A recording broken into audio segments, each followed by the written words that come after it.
Israeli हमले में Hezbollah chief की मौत के बाद ईरान और इजराइल के बीच तनाव काफी बढ़ गया है। एक तरफ ईरान इजराइल में मिसाइल हमले कर रहा है, तो दूसरी तरफ इजरायली सैनिक लेबनान में हिजबुल्लाह के इलाकों में घुसते चले जा रहे हैं। अब इन दोनों के बीच तनाव बढ़ता जा रहा है। ईरान के समर्थन वाले इस्लामिक रिवॉल्यूशन गार्ड कॉर्प यानी IRGC के एक पूर्व कमांडर का कहना है कि ईरान के मिसाइल लॉन्चर पूरी तरह से लोड है और वो किसी भी इजरायली हमले का जवाब देने के लिए तैयार है। उन्होंने ये भी कहा है कि इजराइल ज्यादा बढ़ा तो ईरान पहली बार ऐसी मिसाइलें इस्तेमाल करेगा कि उनके विनाश की ताकत पूरी दुनिया को चौंका देगी। ईरानी हमलों के डर से इजराइल ने विमान की उड़ान को रोक दिया है।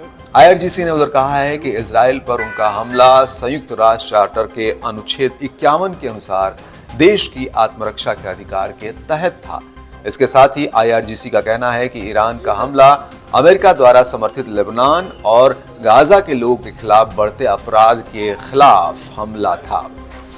ईरानी विदेश मंत्रालय के प्रवक्ता नासिर कनानी ने उधर कहा है कि ज़ायोनी शासन और उसके समर्थकों को पता होना चाहिए कि ईरान जो कहता है उसके अनुसार काम करता है।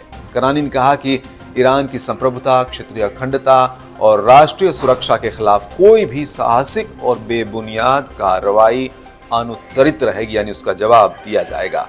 उन्होंने भी कहा कि ईरानी हमले ने साबित कर दिया है कि ईरान और पश्चिम एशिया का भविष्य उसके मालिकों और राष्ट्रों द्वारा तय किया जाएगा, न कि हमलावरों के द्वारा।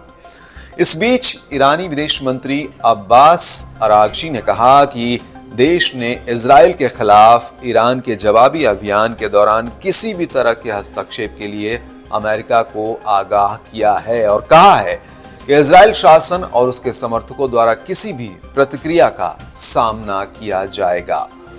अमेरिका को आगाह करने की बात ईरान ने ये तब की है जब अमेरिकी विदेश विभाग के प्रवक्ता ने मंगलवार को दोपहर कहा था कि इजराइल की सुरक्षा के लिए बाइडेन प्रशासन का समर्थन अटल है। उधर अरागची ने यह भी कहा कि ऑपरेशन समाप्त हो गया है, लेकिन अगर इजरायली शासन जवाबी कार्रवाई करना चाहता है तो ईरान और अधिक कठोर प्रतिक्रिया के साथ आएगा। उनका कहना है कि ईरान तनाव और युद्ध बढ़ाना नहीं चाहता, लेकिन युद्ध से डरता नहीं। इसके साथ ही उन्होंने स्पष्ट किया कि इस संघर्ष में ईरान किसी भी तीसरे पक्ष को हस्तक्षेप न करने की चेतावनी देता है। तो ये हुई ईरान की बात। अब आगे इजराइल क्या करता है वो आने वाला समय बताएगा, लेकिन इतना तो तय है कि इजराइल भी शांत बैठने वाला नहीं है, क्योंकि उसके पीछे अमेरिका का दिमाग और ताकत लगा हुआ है।